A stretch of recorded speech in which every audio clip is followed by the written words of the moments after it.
All my exes die after we break up. My first girlfriend, Crystal, died at 16, right after I broke up with her. For a long time I thought it was just a coincidence. I felt differently when my next girlfriend, Nicole, died right after we broke up a few years later. They both died in odd circumstances. Crystal crashed her car flat sober on a straight road by herself. Nicole drowned in the bathtub after falling asleep. Both were labeled as accidents. I was never questioned by the police, but plenty of people around town talked, wondered if I was cursed. I wondered the same. Then I moved away. The military took me all the way across the country, and I was happy. I fell in love with a girl named Katie. Everything was good, until I went to a cousin's wedding out of town by myself. The drinks flowed. Too many. I lost control. I got in deep with a girl there I thought was too hot to not keep talking to and keep drinking with. We ended up back at my hotel room. I was too drunk to stop. We had sex and she started the night with me. I woke up with an instant sinking feeling of regret. I also woke up alone, but the girl whose name I couldn't even remember was in the bathroom. She was crying. I listened to her weep uncontrollably for a few moments, unsure of what to do. Then I heard glass breaking and I rushed into the bathroom. The girl from the night before was in there with a shard of broken mirror in her grasp. I begged her not to hurt herself. She screamed back at me that she loved her boyfriend, and she couldn't believe what she had done, and she wanted to die. Then she inexplicably started saying a name I hadn't heard in years. Holly.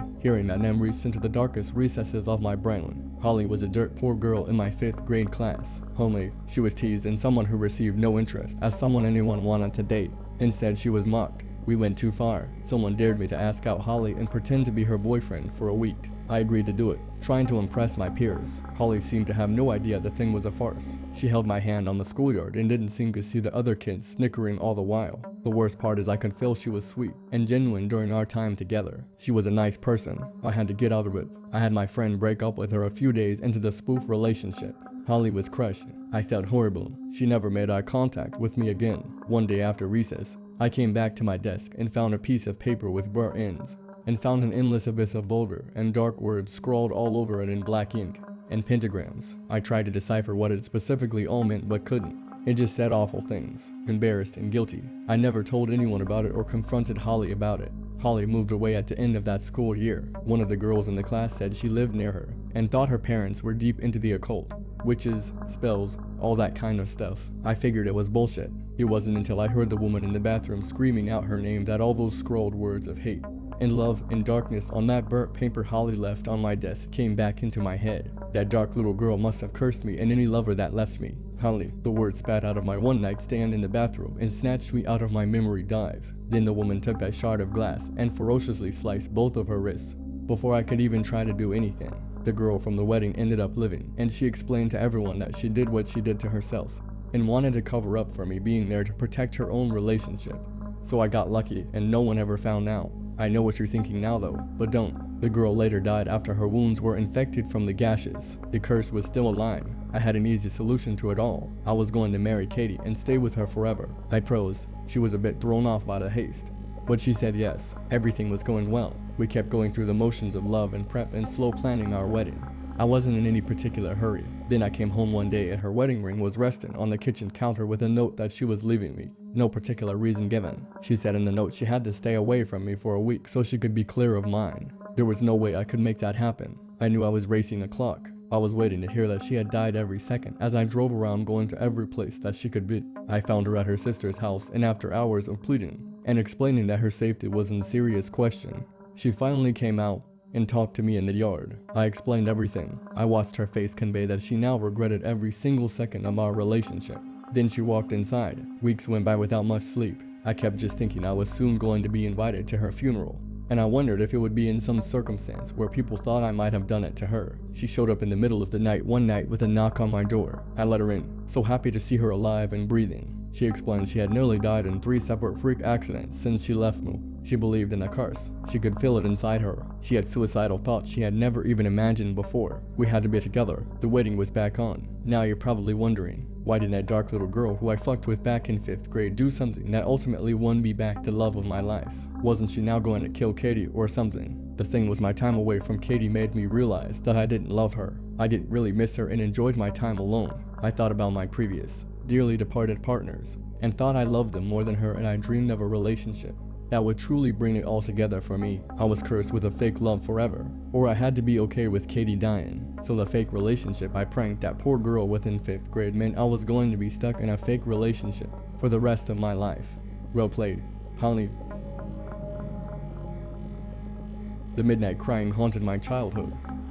What I found haunts me to this day. When I was 11, my dad passed unexpectedly from a massive heart attack. It happened in the evening in our lounge. We were all there, myself, my mom, and my sister Kayla, who was 14. I remember it like it was yesterday. He was talking and about to get up when he stumbled, and his face changed.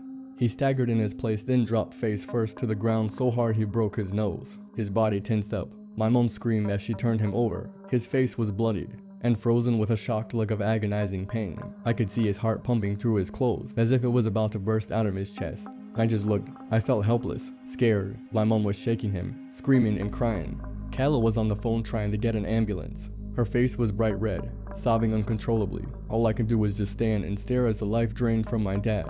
My face felt hot and damp. My body was numb. That's where the memory ends. Life was difficult after that night. Kayla was never the same again. I don't think I was either. Well, my mom done everything to keep our spirits up. She always managed to put a smile on our faces when times get hard. She was always there when we got home from school. Her warm smile and a hug was all we needed at the end of the day. It began about 6 months after Dad died. It was just after New Year's, and only a few days before Kayla turned 15. I woke up at some point around midnight, maybe 5:02. I could hear a light whimpering. Very quiet, but it sounded just like someone crying, or someone whimpering in fear. It was difficult to place, but it continued for a good 15 minutes. I lay in bed wondering what it could have been. My hair stood on end. The noise scared me because it sounded like it was inside my bedroom. I never mentioned it to anyone. 3 days later, Kayla's birthday party was in full swing. Everyone seemed to be in high spirits. I felt like I was just floating around looking miserable while watching everyone else laughing and joking. I could tell Kayla still wasn't right, but she was having a good day. And I knew my mom was missing my dad, as she stood with a wine laughing with my aunt and uncle. I just didn't want people to forget so easily, and it seemed like that was the way things were going as I looked around all the happy faces surrounding me. That night, as with every other night since that first time, around about midnight, soft faint crying woke me up again. It felt closer this time, closer or maybe just louder. In the dead silence, it really felt like this disembodied crying was in the room with us. It sounded muffled, as if it was coming from the cupboard. I slid out of bed and walked over to Kayla's. She lay quiet and still. "Kayla," I whispered. Her head moved around, but her eyes did not open. "What is it, Tommy?" she grumbled. Her voice cracked and weak. "Someone's in our room, I think. Someone's crying. I think it's coming from the cupboard." Kayla took a long, deep breath through her nose and turned back around. "I can't hear anything. Just go back to bed. It's only your imagination." I turned to look at my bed again. The crying had stopped. I looked to the cupboard. The door opened a tiny crack. I got up, put my bravest face on, and marched over. I swung the door open to reveal nothing. A huge sigh of relief escaped me as my entire body relaxed, and I felt like I could breathe again. I startled myself as I turned around and thought I saw a person crouching at the side of my bed. A black mass heaped on the floor, staying absolutely still. Thankfully, I was quick to realize it was only my covers that had fallen off the bed. Maybe Kayla was right. I did feel like my imagination was running wild. The next morning at breakfast, I finally decided to tell them. I just wanted to be sure nobody else was hearing it. I wanted to confirm to myself that I was imagining this whole thing. I placed my spoon in the cereal and I just blurted it out. "Last night I heard crying in my room. It sounded muffled like it was coming from the cupboard, but when I looked, nothing was there. It's been going on for almost a week now. Has anyone else heard it?" My mom and Kayla looked at each other. Kayla smirked and snorted as she stifled a laugh. My mom slapped her arm and chuckled. "Stop it, Kayla." She tried to be sincere, but I could tell she was holding back a smirk too. I was annoyed by their reactions. "I'm serious. It's been like 4 nights or something. Always around the same time. Listen, Tommy's son," my mom began. "We have all suffered a hugely traumatic event, and that can affect people in very different ways. Sure, we all put our brave faces on, but deep down we are all hurting. It's just your imagination getting carried away. There's nobody in her room at night.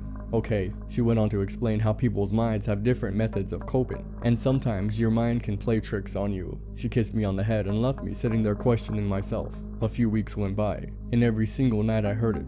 Sometimes it was a little louder.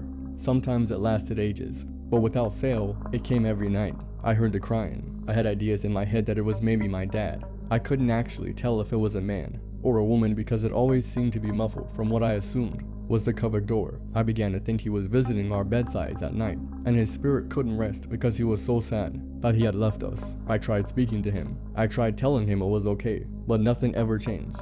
The crying would still come the next night. The day before my 12th birthday was a Saturday. The whole family went out for a meal because a few couldn't make it on Sunday. I remember that day fondly.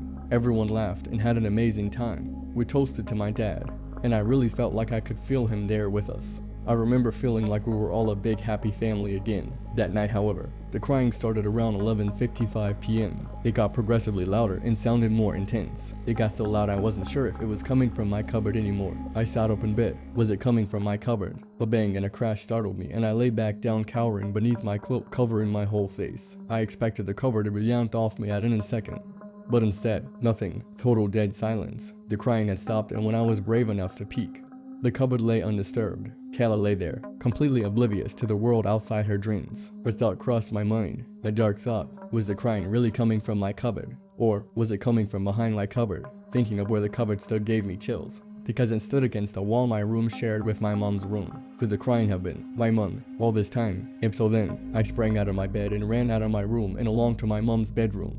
Kayla stirred as I passed her, making confused grunts. I gently knocked on the door. Mom, I quietly called out to her. Silence. I turned the handle and slowly opened, just in case I was wrong and she was sleeping. I hoped that was the case, but she wasn't in her bed. I couldn't see her. I pushed the door open all the way. My mom's lifeless body gently swung from the end of a rope tied to a wooden joist that ran along the ceiling. Her face was frozen in anguish. Her eyes were still open and glazed, staring off into the distance. There was no sound, just the unforgettable creaking of a taut rope calmly swaying in the breeze. I just stood there. I felt helpless, scared. My mom took her own life on my 12th birthday, but memory of that noise still wakes me to this day. I don't know why she did it. She never left a note. I just felt so bad that all this time it was her crying, and I wasn't able to do anything about it. She never ever seemed like she was depressed. She was always happy, always there. But then when she got to bed, maybe that's when she was finally able to take the mask off. I just wish she had told someone, anyone. I wish I, or anyone else had spoken to her about it. Asked her about her feelings or how she was getting on. Maybe she never felt comfortable burdening someone else. I don't know. All I can ask of you is to please talk to someone if you ever feel like you have no escape, and there's only one way out. Please never feel like you are a burden simply by reaching out to your loved ones for help. And if you know anyone who has gone through a time like that in their life, just make an extra effort now and again to ask them privately how things are going, how they feel. If they need to talk, reassure them that you are always there for them no matter what. Tears are running down my face as I write this in my bed. I feel bad because my son told me at breakfast yesterday he could hear crying coming from somewhere, and I lied to him. As much as I want to open up, it really is a struggle. I don't want to go down that same route. I don't want him to find me like that. Maybe tomorrow I'll talk to him about it, or maybe I'll just try and be a little quieter. Links in the description.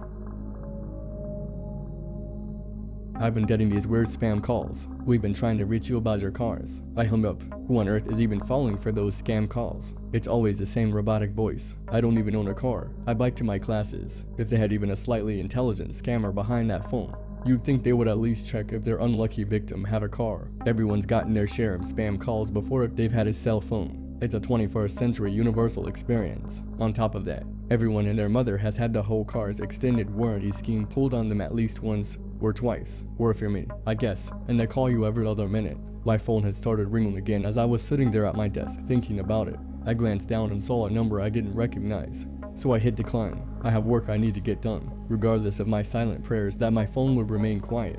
It kept going off. My ringtone kept greeting me every time I thought it was over, and it all crashes down, and you break your crown. I snatched up my phone off my desk and answered. What? We've been trying to reach you about your bikes. I hung up after hearing most of that. It wasn't until I put my phone back down that I realized the robotic droning on the other end had said bike, not car. I found myself eyeing my phone wearily. I waited for the call, but this time, it seemed that I had worded the caller off, so I decided I had misheard it.